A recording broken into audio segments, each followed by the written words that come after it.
കേരളത്തിലെ റോഡുകളിൽ ക്യാമറകൾ മിഴി തുറന്നതോടെ വാഹന ഉടമകളുടെ പോക്കറ്റ് കാലിയാകുന്ന അവസ്ഥയ്ക്കാണ് ഇപ്പോൾ വലിയൊരു പരിഹാരമായിരിക്കുന്നത്.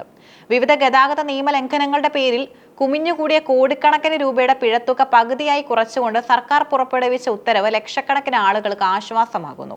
ട്രാഫിക് നിയമലംഘനങ്ങൾക്ക് ലഭിച്ച പെറ്റി തീർപ്പാക്കാൻ പിഴയുടെ 50% തുക മാത്രം നൽകിയാൽ മതി എന്ന ഈ തീരുമാനം കേരളത്തിലെ മോട്ടോർ വാഹന വകുപ്പിന്റെ ചരിത്രത്തിലെ തന്നെ ഏറ്റവും വലിയ ഇളവുകളിൽ ഒന്നാണ്. സംസ്ഥാനത്തെ റോഡുകളിൽ സ്ഥാപിച്ചിട്ടുള്ള ആധുനിക ക്യാമറകൾ വഴിയും ട്രാഫിക് പോലീസിന്റെയും മോട്ടോർ വാഹന വകുപ്പിന്റെയും നേരിട്ടുള്ള പരിശോധനകൾ വഴിയും ചുമത്തപ്പെട്ട പിഴകൾക്കാണ് ഈ ഇളവ് ബാധകമാകുന്നത്. കാലാകാലങ്ങളായി അടയ്ക്കാതെ കിടക്കുന്ന പിഴത്തുകകൾ ഈടാക്കുന്നതിനും കോടതികളിലെ കെട്ടിക്കിടക്കുന്ന കേസുകളുടെ എണ്ണം കുറയ്ക്കുന്നതിനുമായാണ് ആഭ്യന്തര വകുപ്പും ഗതാഗത വകുപ്പും സംയുക്തമായി ഇത്തരമൊരു വൺ ടൈം സെറ്റിൽമെന്റ് പദ്ധതിക്ക് രൂപം നൽകിയിരിക്കുന്നത്.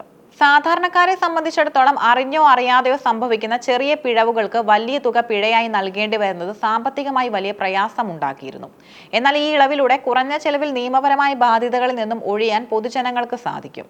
എല്ലാത്തരം നിയമലംഘനങ്ങൾക്കും ഈ ഇളവ് ബാധകമല്ല എന്നത് വാഹന ഉടമകൾ പ്രത്യേകം ശ്രദ്ധിക്കേണ്ടതാണ്. സാധാരണയായി റോഡുകളിൽ സംഭവിക്കുന്നതും എന്നാൽ ഗുരുതരമല്ലാത്തതുമായ കുറ്റകൃത്യങ്ങൾക്കാണ് 50% ഇളവ് നൽകുന്നത്. ഇരുചക്ര വാഹന യാത്രക്കാർ ഹെൽമറ്റ് ധരിക്കാത്തതിനോ ശരിയായ രീതിയിൽ സ്ട്രാപ്പ് ഇടാതിരുന്നതിനോ ലഭിച്ച പിഴകൾ, കാറുകളിലും മറ്റു വാഹനങ്ങളിലും യാത്ര ചെയ്യുമ്പോൾ സീറ്റ് ബെൽറ്റ് ധരിക്കാത്തതിന് ക്യാമറകൾ വഴി ലഭിച്ച പിഴകൾ, നിശ്ചയിക്കപ്പെട്ട വേഗപരിധി ലംഘിച്ചതിന് ലഭിച്ച പിഴകൾ, റെഡ് സിഗ്നൽ മറികടന്ന് പോയതിന് ലഭിച്ച പിഴകൾ, വാഹനം ഓടിക്കുന്നതിനിടയിൽ മൊബൈൽ ഫോൺ കൈവശം വയ്ക്കുകയോ സംസാരിക്കുകയോ ചെയ്തതിനെ തുടർന്നുണ്ടായ നടപടികൾ, തെറ്റായ വശത്തുകൂടി മറികടക്കുകയോ നിശ്ചിത ട്രാക്കിലൂടെ അല്ലാതെ വാഹനം ഓടിക്കുകയോ ചെയ്തത്, റോഡ് സുരക്ഷയെ സാരമായി ബാധിക്കുന്നതും ക്രിമിനൽ സ്വഭാവമുള്ളതുമായ നിയമലംഘനങ്ങൾക്ക് ഈ ഇളവ് ബാധകമായിരിക്കില്ല. സർക്കാർ നൽകുന്ന ഈ ഇളവ് ദുരുപയോഗം ചെയ്യാതിരിക്കാനാണ് ഇത്തരം ഒരു നിബന്ധന വെച്ചിരിക്കുന്നത്. മദ്യപിച്ചോ മറ്റ് ലഹരി പദാർത്ഥങ്ങൾ ഉപയോഗിച്ചോ വാഹനം ഓടിച്ച് പിടിയിലായവർക്ക് മുഴുവൻ തുകയും പിഴയായി നൽകേണ്ടി വരും. ഇവർക്കെതിരെ നിലവിലുള്ള മറ്റ് നിയമ നടപടികളും തുടരും. അശ്രദ്ധമായും അമിത വേഗതയിലും വാഹനം ഓടിച്ച ആളഭയമോ മാരകമായ പരിക്കോ സംഭവിച്ച കേസുകൾക്ക് ഈ ആനുകൂല്യം ലഭിക്കില്ല. നിയമപരമായ ഡ്രൈവിംഗ് ലൈസൻസ് ഇല്ലാതെ വാഹനം നിരത്തിലിറക്കിയ കേസുകളും നിരവധിയാണ്. ഈ പുതിയ ഇളവ് പ്രഖ്യാപിക്കുന്നതിലേക്ക് സർക്കാരിനെ നയിച്ചത് പ്രധാനമായും 3 കാരണങ്ങളാണ്. സംസ്ഥാനത്ത് ക്യാമറകൾ സ്ഥാപിച്ചതിനു ശേഷം പ്രതിദിനം 10,000-കണക്കിന് നിയമലംഘനങ്ങളാണ് റിപ്പോർട്ട് ചെയ്യപ്പെടുന്നത്.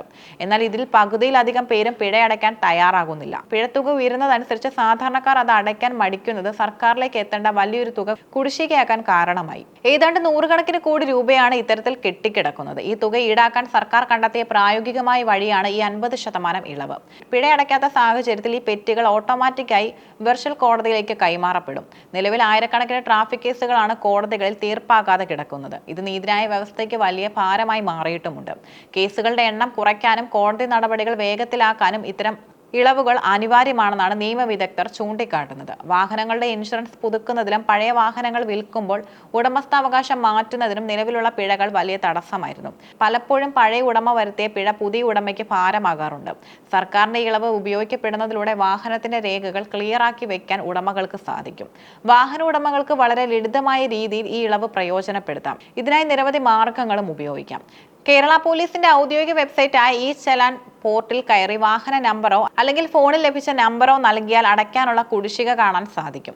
പുതിയ നിയമപ്രകാരം അവിടെ ഇളവ് നൽകിയ തുക എത്രയാണെന്ന് വ്യക്തമായി രേഖപ്പെടുത്തിയിട്ടുണ്ടാകും. കേന്ദ്ര സർക്കാരിന്റെ പരിവാഹൻ സേവാ പോർട്ടൽ വഴിയും പിഴകൾ ഓൺലൈനായി അടയ്ക്കാവുന്നതാണ്. ഓൺലൈൻ സംവിധാനങ്ങൾ കൈകാര്യം ചെയ്യാൻ അറിയാത്തവർക്ക് അക്ഷയ കേന്ദ്രങ്ങൾ വഴി പിഴയടയ്ക്കാം. വിവിധ ജില്ലകളിൽ മോട്ടോർ വാഹന വകുപ്പും പ്രത്യേക രീതിയിൽ സംഘടിപ്പിക്കുന്നുണ്ട്. തർക്കമുള്ള കേസുകൾ അവിടെ നേരിട്ടെത്തി പരിഹരിക്കാനും സാധിക്കും. ഈ ആനുകൂല്യങ്ങൾ ലഭിക്കുന്നതിന് ചില നിബന്ധനകളും പാലിക്കേണ്ടതുണ്ട്.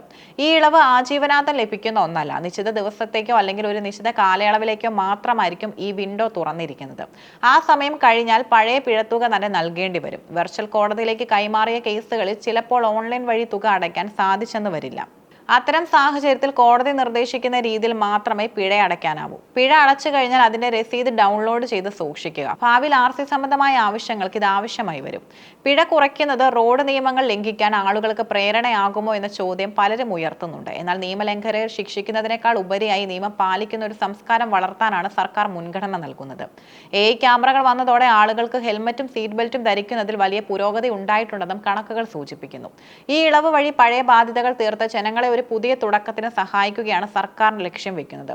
കൂടാതെ സേവനങ്ങൾ ഡിജിറ്റലൈസ് ചെയ്യുന്നതിന്റെ ഭാഗമായി ഇനി മുതൽ പിഴകൾ അടയ്ക്കാത്ത വാഹനങ്ങൾക്ക് ഫിറ്റ്നസ് സർട്ടിഫിക്കറ്റോ പെർമിറ്റ് നൽകില്ലെന്നാണ് മോട്ടോർ വാഹന വകുപ്പിന്റെ കർശനമായ നിലപാട്.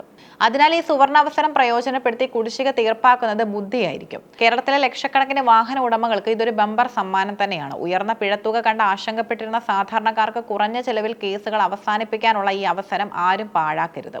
വരും ദിവസങ്ങളിൽ ഗതാഗത വകുപ്പ് ഇത് സംബന്ധിച്ച കൂടുതൽ വ്യക്തമായ മാർഗനിർദ്ദേശങ്ങളും തീയതികളും പുറത്തിറക്കും.